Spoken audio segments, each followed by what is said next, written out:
Hello everyone, welcome back to my channel. So if you're someone that works virtually, here are a few tips to prepare for an interview. So I have an interview in a couple of minutes.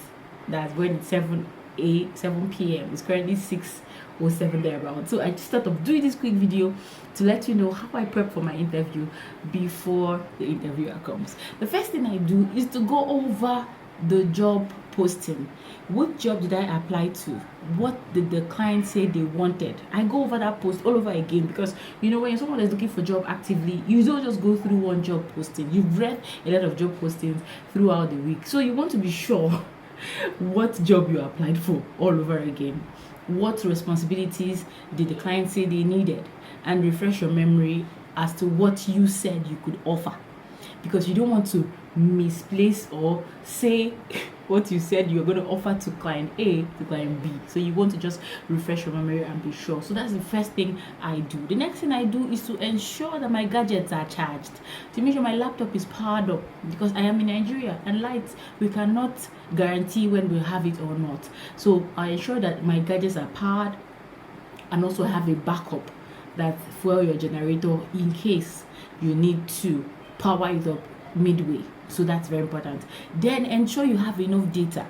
If you're using a Wi-Fi, if you're using your phone, whatever it is you're using for internet, ensure there is data. Don't assume, check, because you don't want to be in that situation where you know that loading effect, because you're disconnected, or you keep saying, can you hear me, because of the disconnection. That doesn't give a good impression, because this is someone you want to work with virtually. You don't want to give them the impression that you have issues to internet connection. So after you've done that, run your own checks on the client. Check. What I usually love to do, I love to check them out on LinkedIn. Once I find out their full names, I rush to LinkedIn and I check out what they're about. I view their full profile and check out what they're about. What that does, it does two things for me. It makes me know who the client is, and somehow I feel that the client also knows that I'm checking them out, because when someone views your profile on LinkedIn tells you. So it lets me know more about you, and it lets you know that I'm also interested in knowing more about you. I feel that gives me a kind of plus. It lets you know I'm doing my assignment, I'm doing my background checks, and I'm sure that makes you feel okay. This girl is really trying to learn more about me and what my company represents.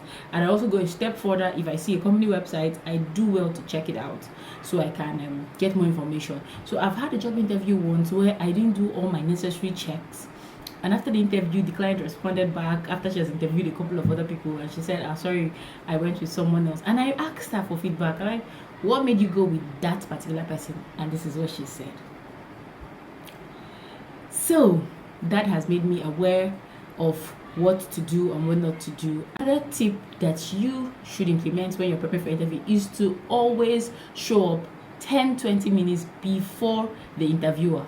That is like gold. Show up on time, because sometimes Zoom can just be zooming. You know, sometimes you want to log in, it's as if something is just off. So you don't want to have that effect. So you want to come in on time, ensure that your camera is turned on, ensure that your volume is working. I've had a conversation with someone once. I was talking to him on Zoom, and for some reason I wasn't hearing him, so he kept on at the point we're now chatting. I had to chat to say, I can't hear you, but thank God it wasn't an interview and the fault was from his end.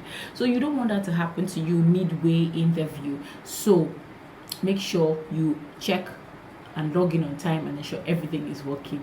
Another tip for mothers, especially if you're a mother like I am, have 3 kids and you have children, and it turns out that your interview is about that time where your children are at home, do well to get a third party or a second party to watch over them. Personally, I have a 6-year-old and a 5-year-old, and now they know that when mom is doing interview, they don't come into the interview space or make unnecessary noises. So they know. So ensure you make those ground rules, or if they cannot abide by it, please lock them up somewhere.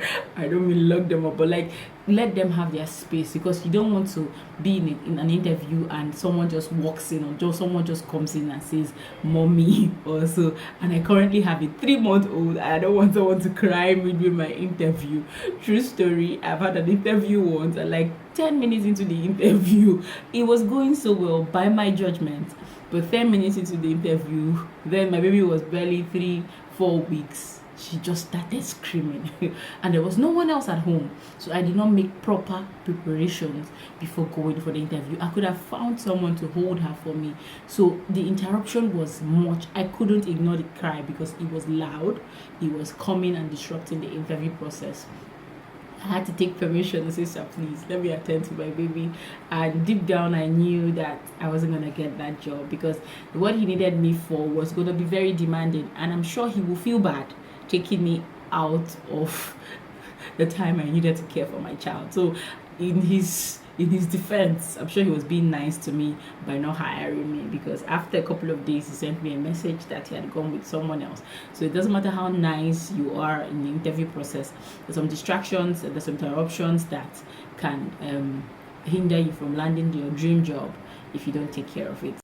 Thank you so much for tuning in. Please do well to drop in the comment section if this is going to be helpful for you. If it's going to be, please grace our page with your comments. We want to read from you. And don't forget to subscribe. Don't forget to like.